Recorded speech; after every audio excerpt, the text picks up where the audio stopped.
বন্ধুরা, গ্রীষ্মের প্রচণ্ড দাবদাহের পর অবশেষে বর্ষার জন্য আমরা অপেক্ষা করে আছি। আর এই বর্ষার সঙ্গে যে বিষয়টির ঘনিষ্ঠ সম্পর্ক রয়েছে সেই বিষয়টি হলো অম্বুবাচী। বলা হয় অম্বুবাচীর প্রবৃত্তির সঙ্গে সঙ্গে এই ধরিত্রীতে বর্ষা নেমে আসে। কি এই অম্বুবাচী? কেন এই অম্বুবাচী পালন করা হয়? কারাই বা এই অম্বুবাচী পালন করে থাকেন? এবং সনাতন ধর্মে এই অম্বুবাচীকে কেন এত গুরুত্ব প্রদান করা হয়েছে? সর্বোপরি এই বছর অর্থাৎ 2026 সাল বা 1433 বঙ্গাব্দে অম্বুবাচী কখন শুরু হচ্ছে, অর্থাৎ অম্বুবাচীর প্রবৃত্তি কখন শুরু হচ্ছে আর অম্বুবাচী কখন ছাড়ছে, এই সমস্ত বিষয়ের উপর আজ এই ভিডিওতে আপনাদের সঙ্গে আমি বিস্তারিত আলোচনা করব। পাশাপাশি এই ভিডিওতে আমি আপনাদের জানাবো যে অম্বুবাচীতে কোন কোন কার্য নিষিদ্ধ এবং কোন কোন কার্য অবশ্যই করণীয়। আশা করি শ্রোতা বন্ধুরা এই ভিডিওটি আপনাকে সমৃদ্ধ করবে, তাই ভিডিওটি শেষ পর্যন্ত মনোযোগ সহকারে দেখুন এবং সম্পূর্ণ ভিডিওটি দেখার পর যদি আপনার মনে কোনো প্রশ্ন বা মতামত থাকে তাহলে নিচের কমেন্ট সেকশনে আমাকে অবশ্যই জানাবেন। নমস্কার বন্ধুরা, সাহিত্যরস মোটিভেশনের আজকের একটি নতুন পর্বের ভিডিওতে আপনাকে আরও একবার স্বাগত জানাই। ভারতীয় দর্শন, শাস্ত্র, দেবদেবীর পূজা পদ্ধতি এবং শ্রীকৃষ্ণের বাণীর প্রচার আমাদের এই চ্যানেলের মূল বিষয়বস্তু। এবারে আসুন দেরি না করে বিস্তারিত আলোচনায় প্রবেশ করা যাক। বন্ধুরা, হিন্দু ধর্মের একটি অত্যন্ত গুরুত্বপূর্ণ বাৎসরিক উৎসব হল এই অম্বুবাচী। বিভিন্ন আঞ্চলিক ভাষায় এর বিভিন্ন নাম আছে। কেউ কেউ অম্বুবাচী বলেন, তো কেউ কেউ অমাবতীও বলে থাকেন, আবার কেউ কেউ রজ উৎসবও বলে থাকেন। সনাতন ধর্মে এই পৃথিবীকে মাতা হিসাবে বিবেচনা করা হয়েছে। পবিত্র বেদেও এই পৃথিবীকে ধরিত্রী মাতা বলা হয়। আমরা সকলেই এই পৃথিবী মাতার সন্তান। অম্বুবাচী রীতির পিছনেও রয়েছে পৃথিবী যে আমাদের মা, এই দৃঢ় বিশ্বাস। নতুন বর্ষা শুরুর প্রারম্ভে পৃথিবী যখন প্রথমবার জলসিক্ত হয়ে ওঠে তখন তাকে ঋতুমতী নারীরূপে গণ্য করার সনাতন সংস্কারে এই অম্বুবাচী উৎসব পালন করা হয়ে থাকে। ঋতুর ঠিক পরবর্তী দিনগুলি যেমন নারীর পক্ষে সন্তান ধারণের জন্য আদর্শ, ঠিক তেমনি অম্বুবাচীর পরবর্তী সময়টাই ফসল ফলানোর জন্য সবথেকে উপযুক্ত বলে গণ্য করা হয়ে থাকে। প্রত্যেক বছরের মহাজাগতিক ধারায় পৃথিবী যখন সূর্যের মিথুন রাশিস্থ মৃগশিরা নক্ষত্রে অবস্থান করে সেদিন থেকেই ধরিত্রী মাতা ঋতুমতী হয়ে পড়েন। অম্বুবাচী কথাটি এসেছে সংস্কৃত শব্দ অম্বু এবং বাচী থেকে। অম্বু শব্দের অর্থ হল জল এবং বাচী শব্দের অর্থ হল বৃদ্ধি। অর্থাৎ বুঝতেই পারছেন, গ্রীষ্মের প্রচণ্ড দাবদাহের পর যখন বর্ষার আগমনে ধরিত্রী সিক্ত হয়ে ওঠে এবং নবরূপে বীজ ধারণের যোগ্য হয়, সেই সময়কেই বলা হয় অম্বুবাচী। অর্থাৎ সূর্য আষাঢ় মাসে যেদিন যে সময় মিথুন রাশির আদ্রা নক্ষত্রের প্রথম পাদে গমন করে সেই সময়কাল থেকেই মাতৃস্বরূপা পৃথিবী এবং আদ্যাশক্তি মহামায়া ঋতুমতী হয়ে পড়েন। তখন থেকেই অম্বুবাচীর প্রবৃত্তি শুরু হয় আর তার ঠিক 3 দিন পর সেটা শেষ হয়ে যায়।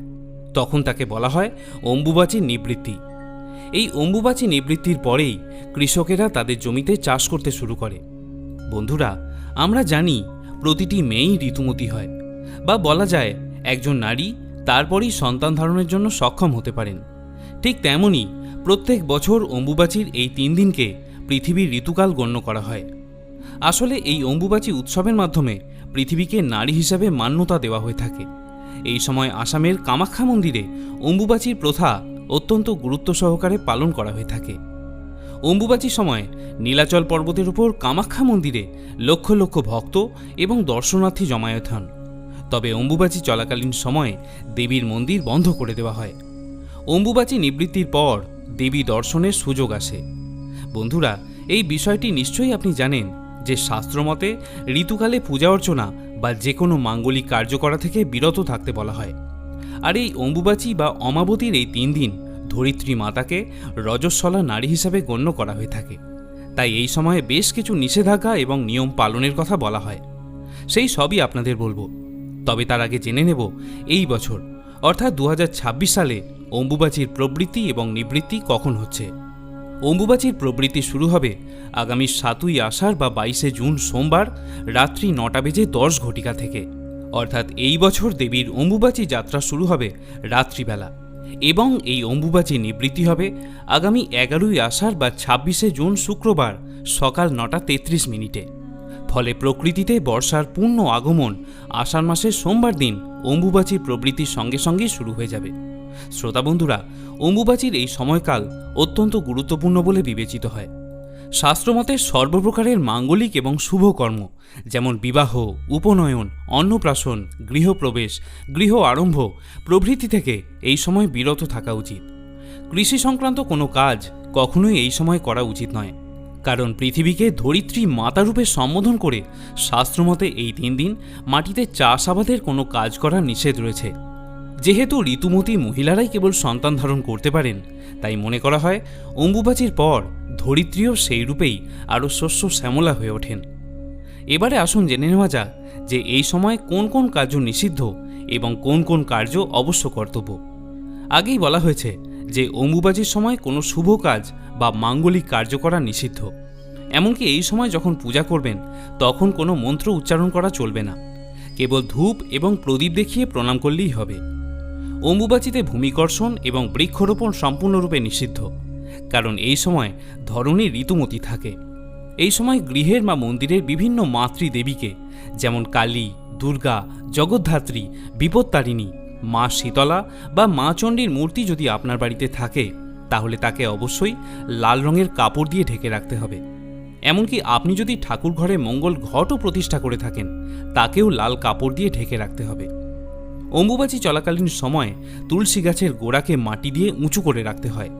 এই সময় সকাল সন্ধ্যায় ঠাকুর ঘরে শুধুমাত্র ধূপ এবং প্রদীপ প্রজ্বলন করবেন, কিন্তু ভুলেও কোনো মন্ত্র উচ্চারণ করবেন না।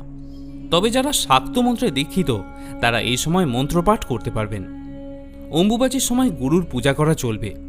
গুরু যদি নারী হন অথবা গুরুমা হন তাহলেও তার পূজা করা চলবে এবং এই সময় গুরু প্রদত্ত মন্ত্র জপ করতেও পারবেন। মনে করা হয় সতীদেবীর দেহের 51 খণ্ডের মধ্যে বিশেষ খণ্ডগর্ভ এবং যোনির অংশ পড়েছিল কামাখ্যায়।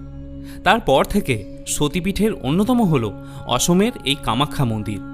এটি তন্ত্র সাধনার অন্যতম পীঠস্থান। প্রচলিত বিশ্বাস অনুযায়ী ঋতুকালে মেয়েরা নাকি অশুচি থাকেন, আর তাই মনে করা হয় এই সময় ধরিত্রী মাতা স্বয়ং অশুচি থাকেন। আর এই কারণের জন্যই এই 3 দিনে ব্রহ্মচারী, সাধু সন্ন্যাসী, যোগী পুরুষ এবং বিধবা মহিলারা অশুচি ধরিত্রীর ওপর আগুনের রান্না করা কোনো খাবার গ্রহণ করেন না। শুধুমাত্র ফল এবং মিষ্টান্ন খেয়েই তাদের এই 3 দিন কাটাতে হয়। পৌরাণিক সময় থেকে এখনও পর্যন্ত বিভিন্ন পরিবারের বয়স্ক বিধবা মহিলারা এই 3 দিনের অম্বুবাচী পালন করে থাকেন। 3 দিন পর সেই 3 দিনের ব্যবহৃত জামাকাপড়, বিছানা, চাদর সব কিছু ধুয়ে পরিষ্কার করেন। শুধুমাত্র কামাখ্যাতেই নয়, অম্বুবাচী পালন করা হয় প্রত্যেকটি মন্দিরে এবং গৃহস্থ বাড়িতে। আর সেই কারণেই মাতৃশক্তির প্রতিমা বা ছবিকে লাল কাপড় দিয়ে ঢেকে রাখার রীতি রয়েছে। এছাড়া অম্বুবাচীতে সর্পভয় নিবারণের জন্য আম দুধ সেবন করার কথা বলা হয়। এই সময় আম ও দুধ খেলে 1 বছর আর কোনো সর্পভয় থাকে না। অম্বুবাচীর প্রবৃত্তির দিন মধ্যরাতে কাঙ্ক্ষিত ফল লাভের জন্য মনে মনে প্রার্থনা জানান দেবী কামাখ্যাকে। এতে আপনার মনস্কামনা পূর্ণ হবে। প্রিয় শ্রোতা বন্ধুরা, পরিশেষে আপনাকে একটা কথাই বলবো, এই সমস্ত নিয়ম এবং আচারের মূল উদ্দেশ্য হল ধরিত্রীকে মাতা হিসেবে গণ্য করা এবং আমরা সকলেই এই ধরিত্রী মাতার সন্তান। তিনি হলেন আদিশক্তির রূপ। তাকে সুন্দর ও পরিচ্ছন্ন রাখার দায়িত্ব আমাদেরই। আশা করি শ্রোতা বন্ধুরা এই ভিডিওটি থেকে আপনি অম্বুবাচী সম্বন্ধে বেশ কিছু তথ্য জানতে পেরেছেন। যদি এর পরেও কোনো প্রশ্ন বা জিজ্ঞাসা আপনার মনে থাকে তাহলে তা নিচের কমেন্ট সেকশনে আমাকে জানাতে পারেন। আজকের মতো ভিডিওটি এখানেই শেষ করছি। সকলে ভালো থাকুন, সুস্থ থাকুন। জগৎজননী মা আদ্যাশক্তি আপনার এবং আপনার পরিবারের মঙ্গল করুন। জয় মা কামাখ্যা।